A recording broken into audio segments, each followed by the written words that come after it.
a Macat analysis of Samuel Huntington's The Clash of Civilizations. Culture and ideology shape our relationships. Both define who we choose to associate with. But which has more influence? Cultural factors such as language, customs, and societal rules, or ideological ones such as politics or philosophy? In 1996, Samuel Huntington published The Clash of Civilizations, in which he theorized that cultural differences between civilizations, rather than ideological differences, would be the primary source of future global conflict. Let's create a clash between two stereotypical high schools. It's lunchtime at City Academy. The football team eats with the cheerleaders.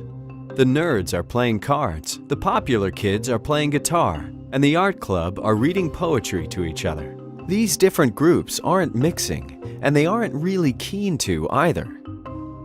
The social groups stick together based on aspects of themselves they believe to be fundamental, personal, and defining.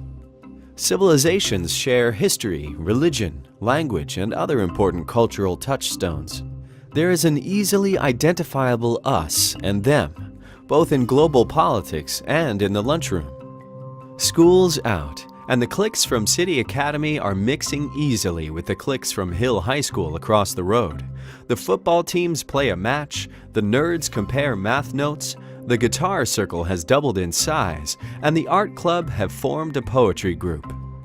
This is the natural order of things, until the parade comes to town. There's a competition for the best float, and both schools want to win. Next day, the lunch tables at both schools look very different. The different groups are sitting around the same table, having put aside their cultural differences to work as a team. The art club are in charge of painting, the nerds are programming the float's lights, the cheerleaders are planning outfits, and the popular kids have recorded a song. The contest has changed the basis of association and antagonism. They have become allies against a collective adversary, the school across the street. Parade day comes, and City Academy takes home the prize. Days later, having put aside their cultural differences to support an ideological cause, they're back to their old ways. In the case of international conflict, Huntington believed the same thing happens. Countries pull together and cooperate when fighting for a shared ideology, for instance in times of war. But Huntington believed that cultural differences are more pervasive than ideology.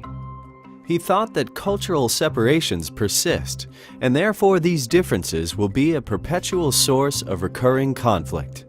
He applies this theory to the alliances and antagonisms that were formed during and after the Cold War, and in doing so, raises some controversial questions about the driver of conflict.